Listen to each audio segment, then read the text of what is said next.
یہ اچھا اس ٹائم دیکھو اتنے ستایا گیا تھا، پتھر سے مارا گیا، لیکن تب بھی جبریل علیہ السلام آ کے ان سے پوچھے بھی کہ کیا کرے، دونوں پہاڑ کے درمیان ان دونوں کو وہ کر دے، لیکن حضور پاک صلی اللہ علیہ وسلم نے تب بھی بولا کہ ان کی امت، ان کی نسل میں سے کوئی بھی مسلمان ہو سکتا ہے۔ یہ تھی ہمارے پیارے نبی صلی اللہ علیہ وسلم کی عظیم الشان کیفیت، اور بہت ہی بہترین ویڈیو لگی ہے کوہستانی بھائی کی، وہ ایکسپلین بھی کافی اچھا کرتے ہیں۔ ان کی ویڈیو سے ایک چیز اور معلوم ہوتا ہے کہ اسی دوران جتنی یہ تکلیف اٹھائے تھے، ان کو سکون دینے کے لیے ہی اللہ تعالیٰ نے معراج کی رات انہیں ساتوں آسمان کی سیر کرائی تھی۔ ہاں، اس کے بعد ہی جو ان کو تکلیف بہت ہوئی جی تھی، تو اسی کی تکلیف اللہ بھی دیکھیں کہ ہمارے پیارے نبی، ہمارے پیارے محبوب کو کتنی تکلیف ہوئی ہے، تو اسی لیے انہوں نے معراج کی سیر کرا دی تھی۔ اور یہ اس سمے کا واقعہ ہے جس ٹائم صرف ایک ہی شخص مسلمان بنا تھا، وہ تھے حضرت ابو بکر رضی اللہ عنہ۔ یہ اس سمے کی بات ہے۔ پھر اس کے بعد پھر جب اللہ نے معراج کی سیر کرائی، پھر اس کے بعد اسلام دھیرے دھیرے اور بھی مضبوط ہوا، ان کا پختہ اور مضبوط ہوا، اور اسلام کو اور پھیلائیں، تو یہ چیز تھا۔ تو ویڈیو مکہ میں بھی دیکھیے دن میں لوگ کرتے تھے وہاں پہ کیا بولتے طواف کرتے تھے، ہاں۔ طواف کرتے تھے دن میں، اور رات میں ہمارے تو یہ حج والا تو سسٹم تو کیا بولتے ہیں حضرت ابراہیم علیہ السلام سے تھا، یہ طواف کرنا یہ وہ، لیکن مسلمان نہیں تھے۔ مسلمان تو حضرت محمد مصطفیٰ صلی اللہ علیہ وسلم نہیں آ کے لائے، کہ مسلمان کے مطلب یہ چیز نہیں، مسلمان کی جو رول ریگولیشن ہے یہ نبی پاک صلی اللہ علیہ وسلم بھی لے کر آئے تھے ہم۔ ہاں، یہ چیز تھا۔ اور کچھ اور باقی ساری چیزیں آپ لوگ مجھے کمنٹ کر کے بتائیں کہ آپ لوگ کتنا سمجھ پا رہے ہیں اسلام کو، اور کیا یہ چیزیں آپ لوگ پہلے سے بھی جان رہے تھے، یا میں تو اتنا نہیں ڈیپلی جان رہی تھی۔ ہاں، اتنا ڈیپلی تو ہم لوگوں نے کوہستانی بھائی کی ویڈیو اسٹارٹ کی، ریئیکشن کرنا اسٹارٹ کیا یوٹیوب پہ، تب سے ہم لوگ کو تھوڑی سی نالج ملی اسلام کے لیے سے، نہیں تو پہلے مسلمان ہیں ہم لوگ، لیکن اتنی نالج، اتنی ڈیپلی نالج نہیں ملی تھی، اتنی ڈیپلی نالج تو ہم لوگ کو تھی نہیں کہ کیسے اسلام ایک قدم کر کیسے کے پھیلا ہے۔ تو بہت بہت آپ لوگ کا بھی دھنیہ واد کہ آپ لوگ ویڈیو ہماری دیکھتے ہیں، اس کی وجہ سے ہم کیا بولتے ہیں تھوڑا سا موٹیویٹ ہو رہے ہیں اور ویڈیو بنا رہے ہیں، اور ہم بھی سیکھ رہے ہیں، اور آپ بھی سیکھ رہے ہیں اس کے ریگارڈنگ۔ تب ویڈیو یہیں تک ہے دوستوں۔ اور اچھا، پچھلے ویڈیو میں جیسے کہ ہم لوگ بولیں کہ قرآن شریف کی یہ ترجمہ لے کر ہم لوگ آ رہے ہیں، تو اس پہ ہم لوگ کو آپ کی رائے جاننا ہے کہ آپ کیا آپ کو کیسا لگتا ہے، آپ کیا پسند کرنا چاہتے ہیں۔ اگر وہ ترجمہ پسند کرنا چاہتے ہیں تو ہم لوگ سیریز بائی سیریز پہلے پارے کا، دوسرے پارے کا ترجمہ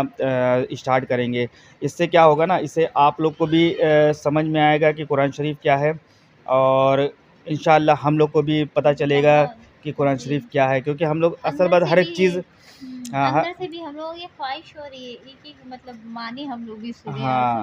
اور کیونکہ ہم لوگ قرآن شریف کو صرف عربی میں پڑھے ہیں، ٹھیک ہے، اور ہم بھی چاہتے ہیں کہ ہم بھی اس قرآن شریف کو اردو میں اس کی مطلب بھی جانیں، تو اسی یوٹیوب کے ریگارڈنگ ہی سمجھتے ہیں۔ تو آپ لوگ کو کچھ کہنا اگر اس پہ ہے، اگر آپ اپنی رائے دینا چاہتے ہیں تو آپ کمنٹ کر کے ہمیں بتا سکتے ہیں۔ السلام علیکم۔ تو تب ملتے ہیں آپ کو نیکسٹ ویڈیو میں۔ السلام علیکم، اپنا خیال رکھیے گا۔ السلام علیکم۔